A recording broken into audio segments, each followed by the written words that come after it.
Hello dear students, welcome back to our channel. और इस video lecture में हम लोग प्रश्नावली 6C के रेखा एवं कोण नामक चैप्टर के प्रश्नोत्तर 12, 13 और 14 को हल करेंगे। ठीक है, तो चलिए हम लोग इस वीडियो लेक्चर को स्टार्ट करते हैं। और स्टार्ट करने से पहले अगर चैनल पर नए हो तो सब्सक्राइब, लाइक एंड शेयर करिए। तो क्वेश्चन क्या दिया है, चित्र में यम तथा यन दो समतल दर्पण। अच्छा जी, ये समतल दर्पण है।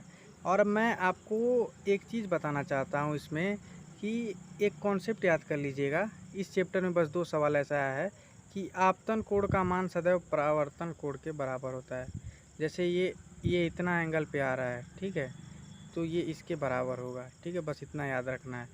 ये बीच में हम लोग नॉर्मल खींचते हैं तो ये कोण इसके बराबर होगा अगर आपतित किरण और परावर्तित किरण की बात होगी तब। ठीक है, तो चलिए अब हम लोग देखते हैं। यदि आपतित किरण CA, वैसे तो होना नहीं चाहिए ऐसे परावर्तित, लेकिन आपके बुक में ऐसे दिया है तो ऐसे लिख लीजिए। समांतर है, ये समांतर का चिन्ह है परावर्तित किरण BD के। ठीक है, आपतित और परावर्तित का जब आ गया तो आपतन कोण परावर्तन कोण का फार्मूला लगेगा।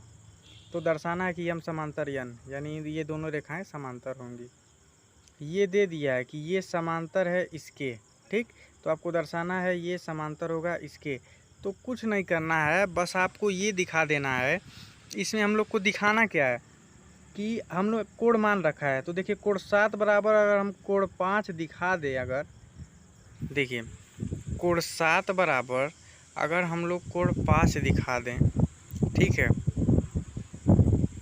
कोण 7 बराबर कोण 5 दिखा दें, ठीक, तो ये यम समांतर यन हो जाएगा। ठीक है, यम समांतर यन हो जाएगा। तो चलिए हम लोग इस क्वेश्चन को देखते हैं। तो चित्रानुसार कोण 1 + 2 बराबर कोण 3 + 4 कैसे होगा? एकांतर कोण से। यानी अगर ये रेखा और ये रेखा समांतर है तो इसके बीच में कोण 1 + 2 बना है और इसके इधर क्या बना है। देखिए हम लोग इसको ऐसे समझ लेते हैं, मान लीजिए तिर्यक रेखा गया है, ठीक है, तिर्यक रेखा की साइड ये बना है और तिर्यक रेखा के इस साइड ये बना है। तो ये दोनों कोण आपस में बराबर होंगे कि नहीं एकांतर कोण से। तो वही कोण 1 + 2 कोण 3 + 4। इसलिए हमने अंकों में माना है, क्योंकि नाम लिखना थोड़ा कठिन हो जाता है, इसलिए अंक में मान लेंगे तो बढ़िया रहेगा। कोण 1 कोण 2 कोण 3, ठीक है।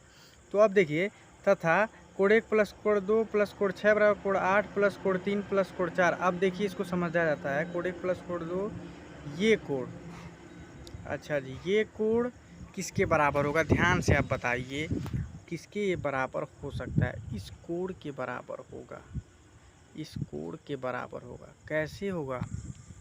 कैसे होगा? एकांतर कोण से होगा। ठीक है, कैसे होगा? एकांतर कोण से होगा। तो देखिए कैसे, ये अगर इसके समांतर है तो आप ध्यान से देखें अगर, तो ये जो पूरा बन रहा है, ठीक है, इसके एकांतर कोण से बराबर हो जाएगा। ठीक है, तो पुनः सरल रेखा n तथा m से क्या हो जाएगा? कोण 7 + कोण 6 बराबर 180 अंश। आपको पता है कि सरल रेखा पर बना कोण 180 अंश होता है। और फिर ये सरल रेखा पर बना कोण 180 अंश हो जाएगा, सभी कोणों को जोड़ देंगे तो। अब समीकरण 2 तथा 3 से, 2 तथा 3 बराबर है आपस में, यानी कोण 7 + कोण 1 + कोण 6 + कोण 2 बराबर कोण 8 + कोण 3 + कोण 4 + कोण 5। ठीक, तो अब देखिए क्या हो जाएगा? कोण 7 बराबर कोण 5 है, क्योंकि ये इसके बराबर है तो ये दोनों आपस में घट के 0 हो जाएंगे और कोण 7 बराबर कोण 5 आ जाएगा। यानी ये कोण जो है इसके बराबर हो जाएगा इसके। ध्यान से देखिएगा आप, ठीक है। अच्छा जी, हमको सिद्ध क्या करना है? m समांतर n, ध्यान से देखिएगा, m समांतर n सिद्ध करना है। यानी ये बस तिर्यक रेखा काम करेगी m समांतर n में, यानी ये पूरा कोण इसके अगर बराबर हो जाए तो एकांतर कोण से संभव होगा बराबर होता है।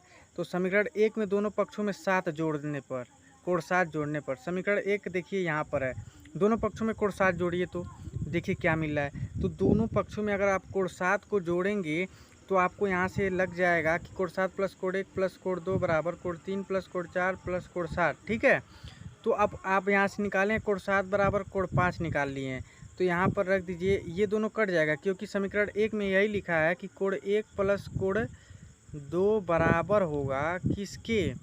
कोण 3 + कोण 4 के। तो ये दोनों आपस में घट जाएंगे कि नहीं, तो कोण 7 बराबर कोण 5 आ गया। अच्छा जी, इसको आप काटिए मत, यहाँ से आप इसको भूल जाइएगा, ठीक है। हम लोग से मिस्टेक हो गया। आपको क्या करना है, ये दोनों कोण जोड़ लिए ना, तो अब देखिए ये क्या मिल रहा है आपको, ये मिल रहा है आपको, ये मिल रहा है आपको ये वाला कोण पूरा, ये कोण इसके बराबर मिल गया। तो अतः यहाँ से आप क्या कह सकते हैं, यह संभव तभी है, यहाँ पे ब्रैकेट में लिखिएगा, ये यहाँ से आप लोग मत लिखिएगा, ठीक है। यहाँ से इतना ही पर यह संभव है। यह संभव कब है, यह संभव कब है, जब एकांतर कोण हो तभी संभव है, ठीक है। ये कोण इसके बराबर हो कब हो संभव है, जब एकांतर कोण हो। तो अगर देखिए ये तिर्यक रेखा काट रहे, अगर ये एकांतर कोण से संभव है तो यम समांतर यन हो जाएगा कि नहीं। तो आप लोग यहाँ के बाद से सीधे ये अतः यम समांतर यन, एग्जामिनर कोई भी हो आप दिखाएंगे तो वो सही ही बताएगा, ठीक है। यम समांतर यन, बस इतना मत लिखिएगा इसके आगे का 2 लाइन, ठीक है, ठीक है। तो हम लोग का क्वेश्चन नंबर जो है 12 हो गया। अब हम लोग क्वेश्चन नंबर 13 की ओर चलते हैं। क्वेश्चन नंबर 13 भी बेहद आसान क्वेश्चन है। चित्र में ए बी समांतर सी दिया है, ए बी जो है समांतर है किसके, सी के, ठीक है। ए ई समांतर सी डी है, ए ई जो है समांतर है सी डी के। अच्छा जी, कोई दिक्कत नहीं है। सिद्ध क्या करना है, बी ए ई बराबर डी सी ई। अच्छा, कोई दिक्कत नहीं। अच्छा, अगर आप देखें बी ए ई किसके बराबर होगा, बी ए ई सी एकांतर कोण से बराबर हो जाएगा। कैसे बराबर होगा, मान लीजिए 2 समांतर रेखाएं हैं, तिर्यक रेखा काट रही है, ठीक है। ये